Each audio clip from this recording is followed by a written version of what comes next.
জোয়ার হলে কি হয়? ডুবে যাবে।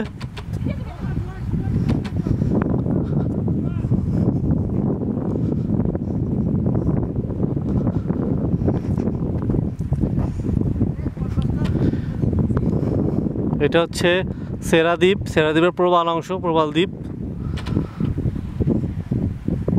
খুবই সুন্দর, চারদিকে শুধু মৃত প্রবাল, সাদা কালো বিভিন্ন আকারের। জোয়ারের সময় সাধারণত ডুবে যায় এই অংশটা, আবার ভাটার সময় জেগে ওঠে। দূরে দেখা যাচ্ছে নৌকা, জেলেরা নৌকার মধ্যে বসে আছে মাছ ধরার জন্য। আমার ডান সাইডে কেয়া বন দেখা যাচ্ছে, কেয়া গাছে সারি সারি কেয়া গাছ।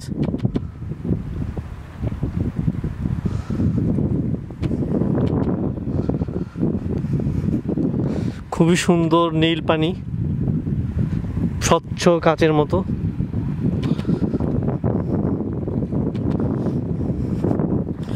ওইদিকে সবাই দ্বীপের ওই সাইডটাতে যাচ্ছে। এখানে একটা ফ্যামিলি আছে, বাস করে। এটা হচ্ছে সাদ্দামের পরিবার।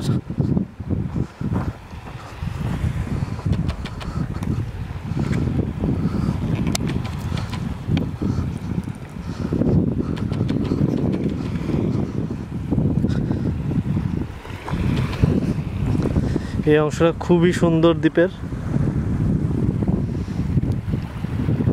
সেরা দ্বীপের 3টা পার্ট আর কি।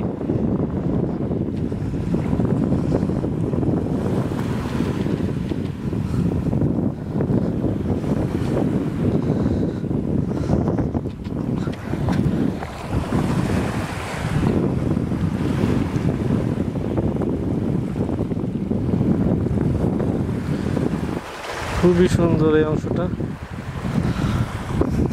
প্রবালগুলো সব পাথরে পরিণত হয়েছে।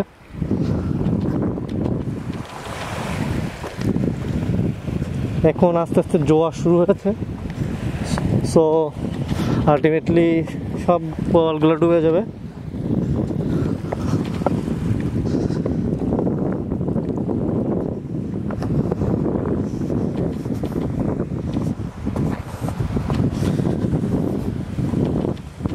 পানি দেখে পানিতে আমার নামতে ইচ্ছা করছে, কিন্তু দুঃখের বিষয় আমি আমার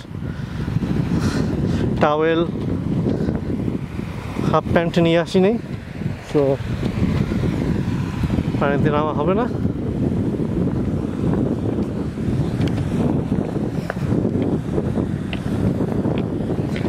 এটা হচ্ছে মিসচেতু, ঠিক আছে। সে শুধু ছোট ছোট পাথর, ঝিনুক, শামুক, প্রবাল এগুলো কুড়াচ্ছে, ঠিক আছে। সে খুবই এক্সাইটেড দ্বীপের সব সুন্দর জিনিসগুলো দেখে দেখে দেখে দেখে। ওইদিকে সবাই যাচ্ছে ওই দ্বীপের ওই মাথার অংশটাতে দেখার জন্য। আমরাও যাচ্ছি। এখানে একটা অস্থায়ী দোকানঘর আছে। দোকানঘরটা, এখানে চাটা খাওয়া যায়, চা বিস্কিট বিশ্রাম খাওয়া যায়, বিশ্রাম নেওয়া যায়।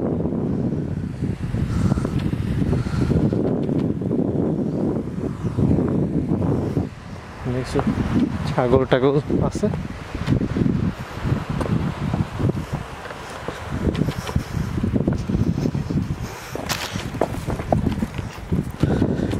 দোকানটা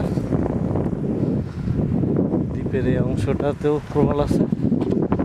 যেদিক দিয়ে আমরা আসছিলাম আমাদের নৌকাটা বাঁধা আছে।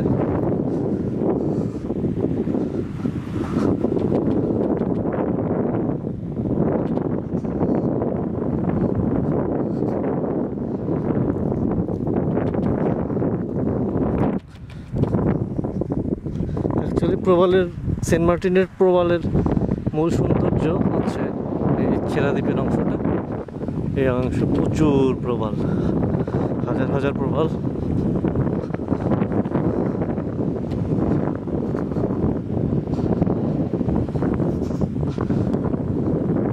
যেখানে জনবসতি কম সেখানেই আসলে প্রকৃত সৌন্দর্য।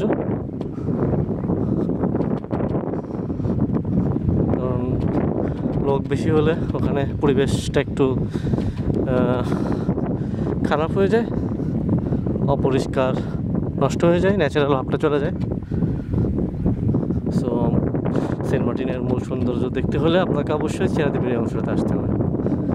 ধন্যবাদ।